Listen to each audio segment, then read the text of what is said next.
Welcome back, everybody, and it's great to be able to see you as usual. As usual, we're gonna have another fantastic conversation today because you know the whole point. Renewables in Action will bring to you leaders of this industry, leaders shaping and making this world. And I'm very, very happy to have you with us. Right? So let's talk about the topic of today, if you want. So what are we gonna talk about today? I want to talk to you about cold chain today. Yeah. So I'm speaking to an entrepreneur called Mr. Owusu Akoto. He's a visionary entrepreneur who is quickly gaining global recognition for the work he's doing to transform Africa cold chain. So Owusu has been featured in the New York Times for his company Freezelink. So what are they doing? The company is developing distribution for the next 1 billion in Africa using cold chain. And I know him very, very well. Owusu spent the early part of his career working for firms like Unilever, Procter Gamble, Nestle. He was honing his expertise in supply chain innovation. And definitely the impact of Owusu kept growing and people can felt it. Yeah, can feel it. Yeah. How am I saying that? I'm saying that because Owusu just been appointed, you know, to the board of the Global Cold Chain Foundation. This making him the only African to serve in this capacity for the main industry association for cold chain worldwide. And he also been named a prestigious MIT Foundry Fellow. That's one of the 12 honor last year for building business ecosystem, not just company across the continent, but worldwide. And that is fantastic. And with his tremendous knowledge and unique perspectives, from local to global, I'm really, really excited to bring to you Owusu so that he can share with you his renewables energy vision for revolutionizing cold chain to address food security and also his entrepreneurial drive to make it prosperity and solving the critical challenges that we're facing in this continent. So, ladies and gentlemen, it's my pleasure really to bring to you somebody that I know very well and I feel dearly about, Mr. Owusu Akoto. So, Owusu, how are you? Can you hear me? Loud and clear, Tony. Thanks so much for the exhaustive introduction. It's great to be. Well, I can tell you what. I think I haven't said even half of what I should have said because your career so far is just amazing, and I'm so privileged to be able to talk to you today. Yeah, and we're gonna have this fantastic conversation. So, also, let me just ask you one quick question. First of all, I'd like you to also introduce yourself to the people, but I'm keen to understand what really inspired you to live a very successful career that you had in London to return to your country, Ghana, and launch Freezelink. I'm sure there's some needs and opportunity that you saw and maybe us we missed. So what is that? Yeah, thank you, Tony. And before I answer the question, is a great honor to be on renewables in Africa. The job that you and the team have done over the years has been really fantastic. So this is a great pleasure for me. So where to start? The story perhaps starts as a teenager. I left Ghana to study abroad. I ended up pursuing, as you said, a career in supply chain, and worked with great companies on their supply chain. I became more and more fixated with one number, and that is 1 billion. Mm, Now, 1 billion is the additional human beings that we could feed if there were no post-harvest losses. So imagine that's almost another India, that's almost another Africa that we could feed if we solved this issue of post-harvest losses. Now, with a supply chain background and also with a clarity in my mind that I wanted to be part of the story in Africa despite being comfortable elsewhere, I knew that I wanted to apply my experience and my exposure to solving this issue of post-harvest losses. And 2012 was when I had my light bulb moment that entrepreneurs have. This was the year I began to advise a business that did distribution of meat. So they would take meat from the rural areas in Ghana, sell them to marquee hotels and restaurants. And really, there was no third-party cold chain for us to plug and play. So there was no lease market or rental market or Uber model for cold trucks. Warehousing was a big challenge, cold warehousing, because warehouse owners would say you have to take the whole warehouse or the whole chamber in a huge warehouse or nothing. There was nothing like being able to rent individual pallet positions. So it became clear to me that at the end of the supply chain, where the profit margins are, we do not have enough cold chain in Ghana, and then later I found out that it was in Africa. And then at the beginning of the supply chain, post-harvest losses are so high. And then from a commercial perspective, this is not a uniquely African problem.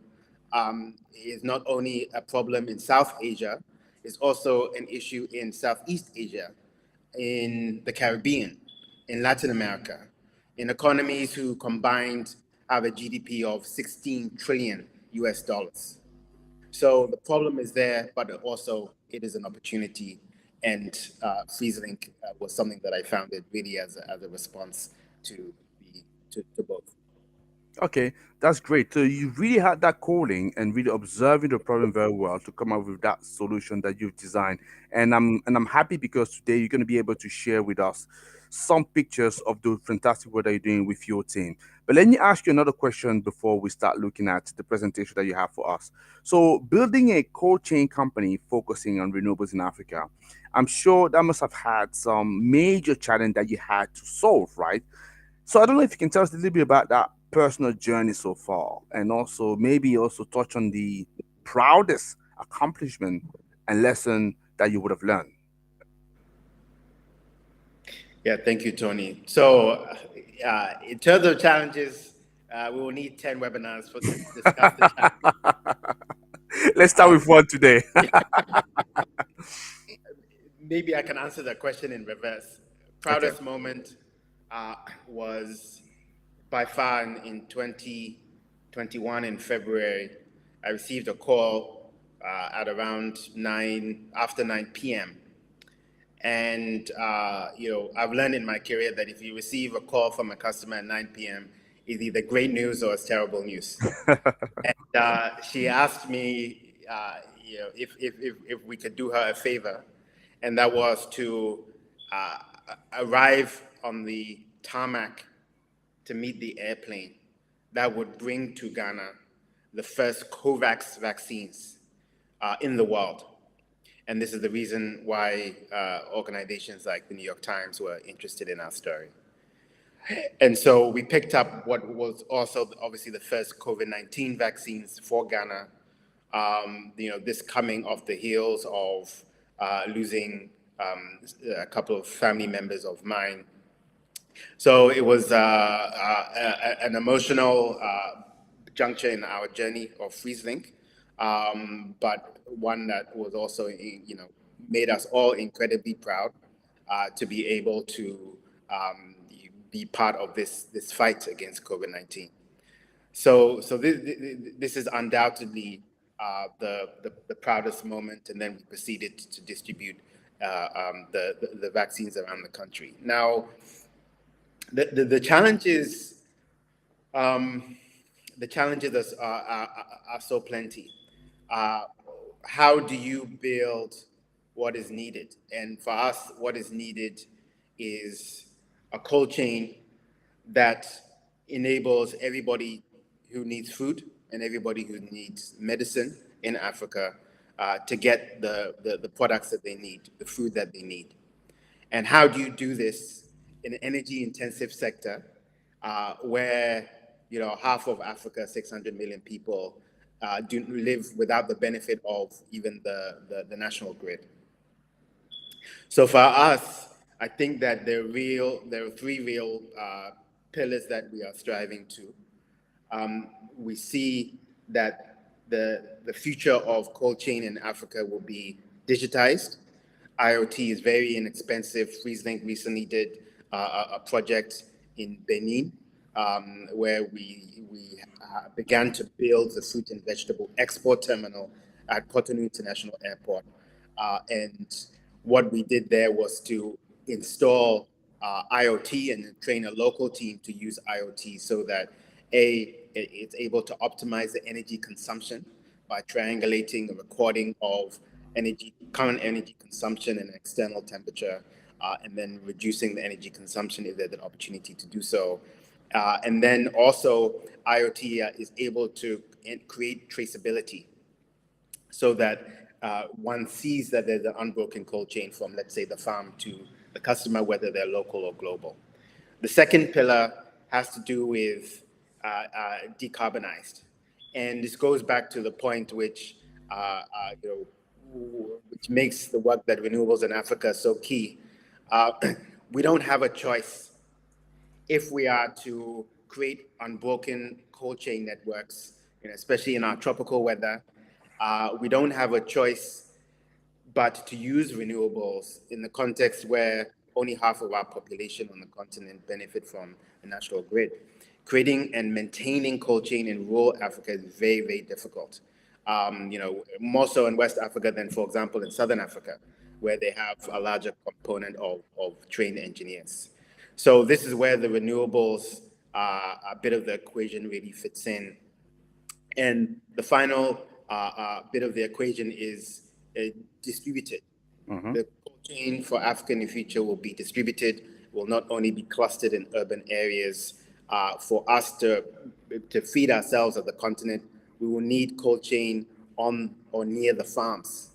And so all of this combined creates for many, many challenges, to come back to your question. If there's no electricity, how do you build sustainable cold chain in rural areas? If given that every crop requires different logistics treatment, how do you create one cold chain that carries all of these different crops? And then also, how do you get the expertise to deploy, especially to rural Africa, Mm-hmm. to maintain and also to build the cold chain in the first place? So these are the things which have been, keeping us up early in the morning at Freezelink and causing some of us to lose our hair. And receiving call at 9 p.m. So, Exactly. also thanks for that. Very insightful. I know you have some presentation that you want to share with us with some picture of the work that you're doing so that people can get a better sense of how we look like. I don't know if you could share them. Let me first of all just bring the presentations on the screen. Here it is. So I'm just going to be on backstage. If you can please take us through those magnificent pictures that you have there, and I have some follow-up question after that. And also, people listening, if there is any question that you wanna ask Owusu, please drop the question in the comment box, and I'll make sure that I'll share that. I already have a couple of questions people have sent me personally, but yeah, I'll show that in a minute. So also, if you can just take us forward. Sure. Thank you, Tony. So a few pictures that tell the story of Freezelink. This is our model. Our model is really comprised of four services.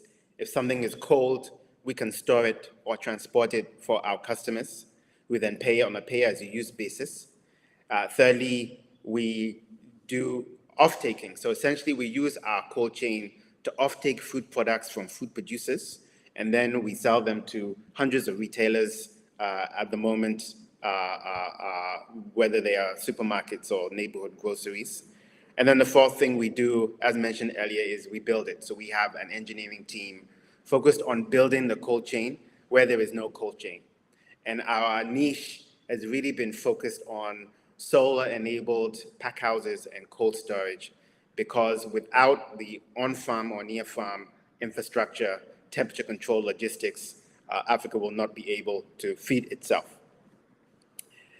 Our exploits span across the food value chain, but also healthcare. As mentioned, Freezelink became the first company in the world to distribute the COVAX vaccines, which is why we have been profiled by local and international media. We have spent a lot of time and energy and effort distributing other healthcare products like vaccines for children, like child immunization vaccines, measles for mumps, and so on. And part of our vision at Freezelink is focused on one thing, the horticulture highway, as we call it in Freezelink. So that vision sees us making our agriculture customers benefit from an unbroken cold chain from the farm to the palm of the customer so that the right temperature is maintained, the right humidity is maintained, to extend the shelf life of produce, but also to minimize the post-harvest losses. So some snapshots from where we are and what we do. So thank you for the time to take you through some of these pictures. And Tony, it will be great to pick it up from here. Thanks so much. Definitely, I would say that for the short time of existence that your company has had, you already had some tremendous accomplishment. And I know that I remember very much that proud moment, the COVAX vaccine, and you've been featured in New York Times. I think that's really mind blowing for a young entrepreneur that you are. So your company, Freezelink. So from what you've been sharing, you focusing on temperature control transport, and also bringing warehousing solution. So, how could you say the lack of coaching infrastructure has impacted food security, but also waste in the continent of Africa up until now? Sure, Tony. So it boils down to the numbers. According to the UN, almost 800 million people live in chronic hunger. 800 million. Yet on the other side, if we solve post-harvest losses, we could feed an additional 1 billion. And when we look at global problems, and cold chain is such a huge problem, post-harvest losses is such a huge problem. It is a remarkably solvable problem. Now, why is it an issue? It's an issue because it affects, in summary, three areas that impact everybody on the planet: wealth, health, and climate. So on the wealth side, obviously farmers are impoverished by the fact that they may lose 50% of everything that they grow. And obviously it creates upward pricing pressure and food scarcity for food insecure consumers, who are me, who are you, Tony, Hmm. who are our families, our nieces, our nephews, and everybody else. And then on the health side, we are robbed of nutrition when the food that has been grown doesn't make it to the market for us to buy. But also, rotten food pollutes waterways in Africa. And then, thirdly, when it comes to climate, rotten food on the farm, near the farm, emits methane, which is a very deadly greenhouse gas.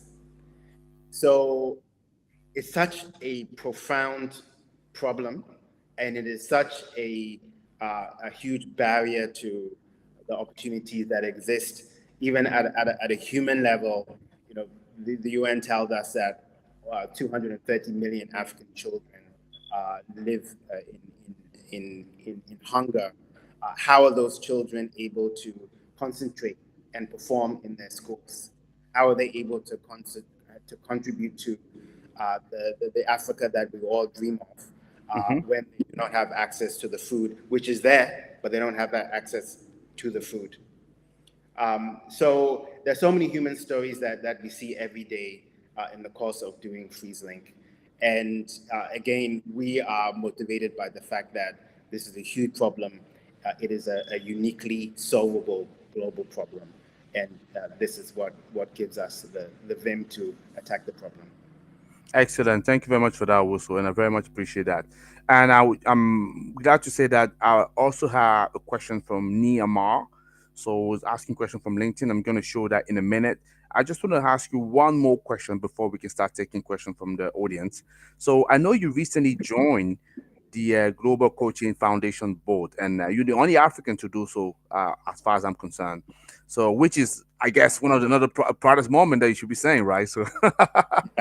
so clearly, because that's an inspiration for all of us. So, what innovation in renewable energy do you think could transform cold chain in development countries, and that you could be pushing to that board so that they can do everything they can to make sure that they sort of encourage this kind of solution to appear?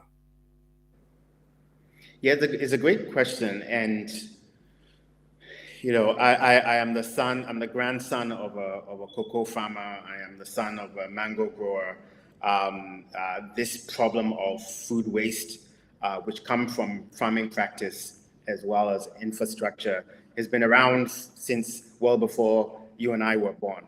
So clearly something major needs to change for us to solve the problem. And we are lucky in that technology is progressing. So solar, as we discussed earlier, is such a key part of the solution. There is absolutely no way that we will be able to feed ourselves and achieve food security without cold chain infrastructure on farm or near farm. And in the context where half of our population in Africa do not have access to the grid, it has to be renewable. And for me, it has to be solar. So the fact that the cost of solar, but also the capacity, the local capacity, not just to install but to maintain, continues to increase in the countries that we operate in and look at closely, is a huge is something to be excited about. Secondly, there is modularity. Hmm. So I think that in 10 years' time, we will look back on cold chain in Africa and say to ourselves, wow, this was a special moment because it was a moment where modular cold storage and packhouse solutions were made available that were tried and tested in Africa, and in multiple use cases are far cheaper to install and quicker to install, easier to maintain, and cheaper to deploy, especially in rural Africa. And then the third thing around innovation is around the business model. Um, you know, eh, the way that I summarize the question of why is there this huge issue of absence of cold chain in places like Africa, especially sub-Saharan Africa, for me, it comes down to cost. So Hmm. economies of scale very much apply in cold chain. It comes down to complexity. In our countries, if you're having issues with the, let's say, electricity grid, you don't try DIY, right? You call an expert to attend to the issue with the transformer or whatever the issue may be. So people with the right complex expertise need to be around, which is why we have an engineering team. And then the third thing is credit.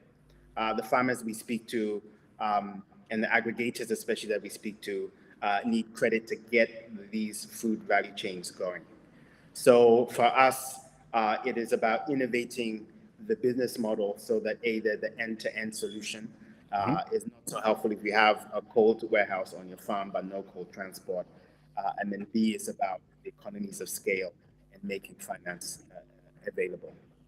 Excellent. Thank you very much for that also. So Sure. let me share with you a question that we received. We have three questions so far we received. There are two that came straight into my mailbox and one that is from Nee, who doesn't mind sharing the question publicly. So it's Nee Amar Laria. So thank you very much, Nee. I think from the name I could see that Nee is most likely from Ghana.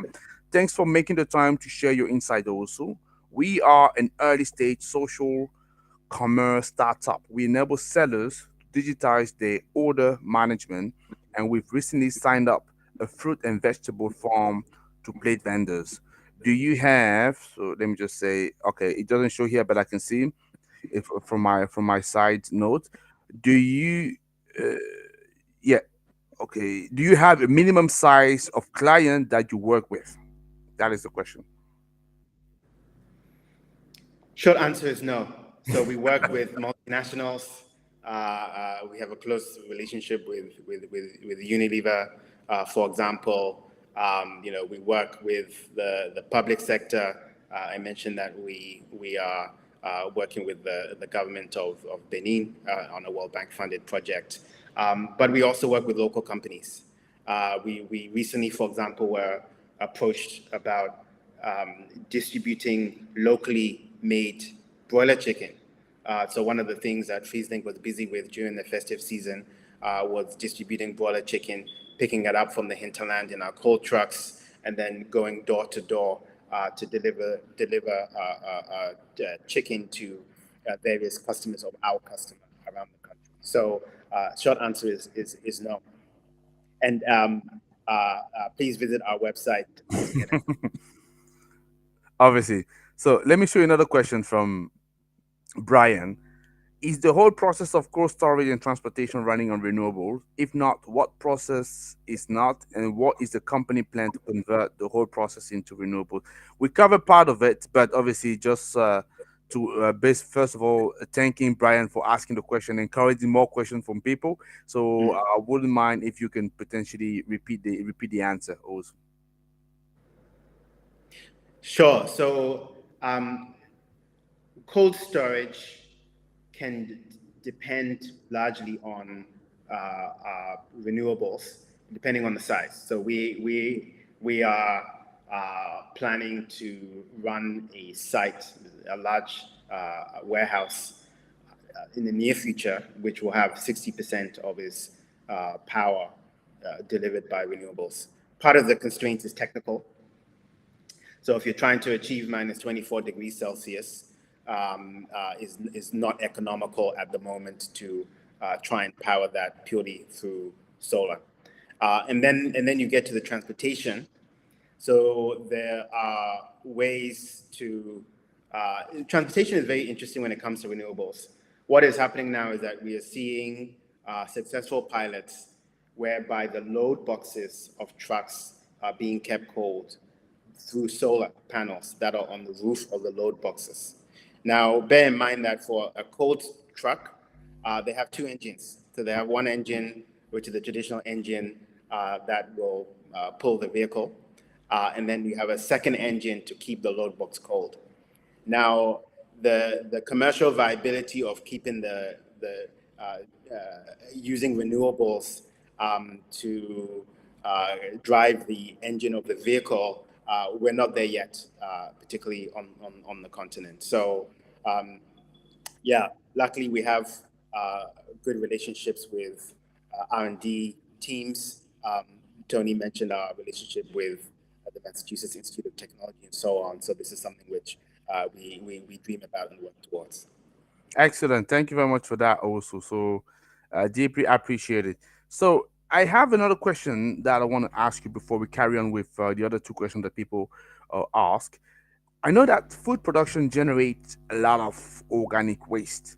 So how can we start to use that waste to create renewable energy to power cold chain? And is there maybe any pilot that you could be aware of? Yeah, wonderful question. So yes, there is definitely opportunity there. Um, the commercial viability of, I'll give you an example. So, we are working on a project to build cold storage facilities for a large broiler chicken processing facility in the middle belt of Ghana. They are looking at installing a rendering plant. So the rendering plant will take the waste from processing the poultry, and then it will produce biodegradable material that can be used, for example, as fertilizer or feed for other animals. Now, there is really one main constraint there, and that is the scale.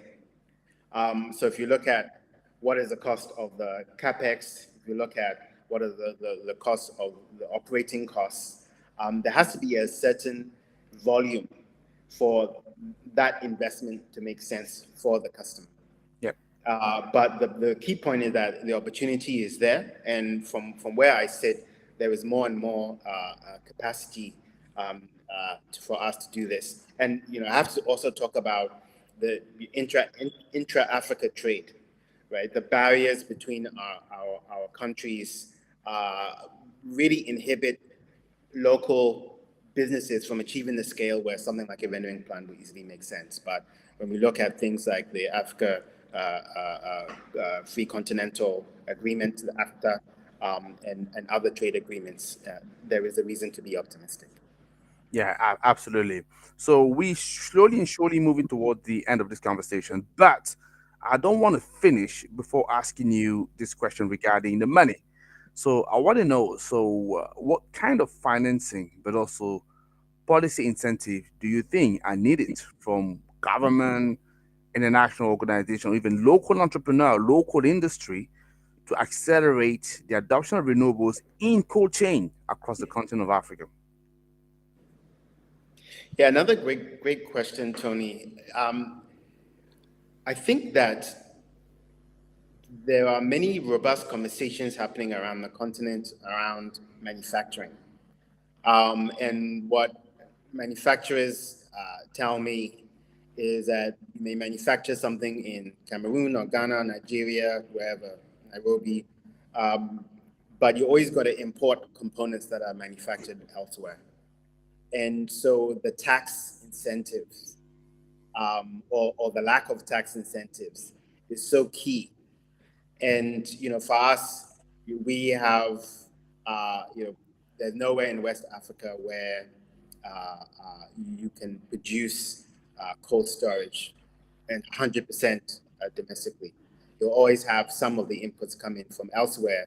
The extent to which they are taxed has an impact indirectly on food security, because it has an impact on what is the price of food that is kept in this cheap or expensive cold storage asset.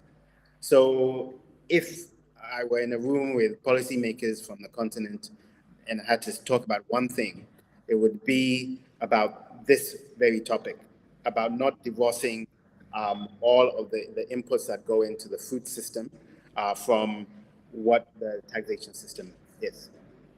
Okay, that absolutely makes sense. And thanks for that. So let me come back to one of the questions that we received as we're wrapping up this call. So, and the question says this. So, what advice would you give to young entrepreneurs who want to build businesses focused on positive social impact, which is exactly what you have built with Freezelink and growing with Freezelink? Yeah, so if there's one thing, it is to start small. Start small, uh, put your scientist hat on, come up with experiments to prove or disprove what you think will work, and then scale up from there. I had a theory that there was not only this big problem regarding the absence of cold chain, but I had a theory that there was also a business opportunity. And I bought one vehicle, had it converted, and for a while, Freezing was me and a vehicle. And fast forward to today, we've been able to get our fingers, our hands dirty in different types of things in Ghana, outside of Ghana, with the hopes that we'll have an impact across the continent. So this is the one thing: start small, look to prove or disprove what you think will work, and have patience. Okay, that's great advice. And I'm sure many people will follow that one. So, just on the back of it, that's another great question that I have received. And I definitely wanted to use that as a wrap up point. So, if you imagine Frizzling 10 years from now, I don't know who asked the question, but that's a great question. So, what does success look like in terms of life impacted across Ghana and Africa as a whole? So, let me just say it's very important because I know you also in a fundraising round, and I think you're doing quite well there. So you're making some progress, and I'm sure that's a question that would have come to you a number of times, right? So if you were to sell, let's imagine an investor, and I'm sure some investors are looking at us now. They say we like what this Owusu guy is saying about Frizzling. He left London, went back to Ghana, set up coaching company, working in the country, beyond the country, and that's great. It looks fantastic. But now I think I want to know how big can you think? So where do you see the company in 10 years time, and how does success look like? What would you say? Yeah, thank you. So the cold chain opportunity for Africa is $100 billion opportunity by 2032. And the way that I think about where we will be in 10 years' time is to be in every shopping cart. So what did that mean? to be in every shopping cart in Africa. It means that if we look at the shopping cart that come to the checkout of our retailers, and then maybe the shopping cart that one pushes or the one that you hold, there will be a product in there that Freezelink has transported, Mm-hmm. or there'll be a product in there that Freezelink has stored, and or there'll be a product in there that Freezelink has been the wholesaler for, and or there will be a product in there which has touched upon our engineering team, because we have built, maintained, operated a facility that whatever the mango or the pawpaw or the chili or the ginger has been stored in on farm or near farm. So, in very simple terms, this is what success looks like for us in 10 years. Mm-hmm. And all of this will be based on an unbroken cold chain, right? The ability to connect our farms and our farmers to not just global markets, but local and regional markets too. Okay, excellent. So thank you very much for that. Also, I really appreciate. So one final word. So what would you say to all the listeners, from Renewables in Africa and beyond? So taking time to spend half an hour with us to listen to the story of Fizzlink of Owusu. One final message for them before we wrap up. So one final message, we are huge fans at Freezelink of renewables in Africa. There's a lot of education that needs to happen to, I think, policymakers, but also to customers about what is the actual potential of renewables, not just in terms of the technology purely, but also in terms of the different business models. So the renewables in Africa and all of the people who are part of the Renewables in Africa movement are really key to food security, and keep on pushing, because if we are to have the Africa that we all dream of, it requires change, it requires different thinking, and requires patience. And renewables are a key bit to for what I think is the most fundamental challenge in front of us, being able to get the food and the medicine that we need. For that. Brilliant. Thank you very much for that, Wusu. Much appreciated. So I can only thank you enough for the time that you've taken to come to our platform to explain to us how you run the business of Frizzling, how you are transforming the continent, you're building this next distribution that's going to bring the 1 billion to cold chain. So that is really fantastic. Thank you very much for your time also. And I'm sure Thank we're going to have many other conversations in the years to come. Right? Thank you. Amen to that. Thanks so much, Tony. Thank you. Appreciate that. Okay, excellent. So hopefully you've enjoyed that fantastic conversation that we had. So our invigorating discussion makes clear that Owusu is really an inspirational leader, and he is committed to transforming life by bringing innovative, renewable cold chain solution across the continent of Africa.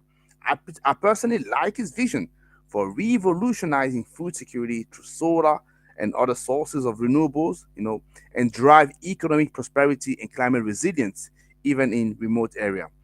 And as people like Owusu scale the impact, through entrepreneurial ventures, like Frizzlink, and directing the influence to group like the Global Coaching Foundation, I feel very content, to listen to what they're doing, and I'm sure there is an immense potential that we can tap into if we want to replicate this model through partnership that creatively overcome infrastructure barriers. So there's no question immense enough, to lift food security and support livelihood through cutting edge coaching. So we appreciate Owusu, and we appreciate you for supporting us on a daily basis. And we tell you that next time we're going to have another inspirational entrepreneur. But for the time being, thank you very much, and you have a beautiful day. Bye.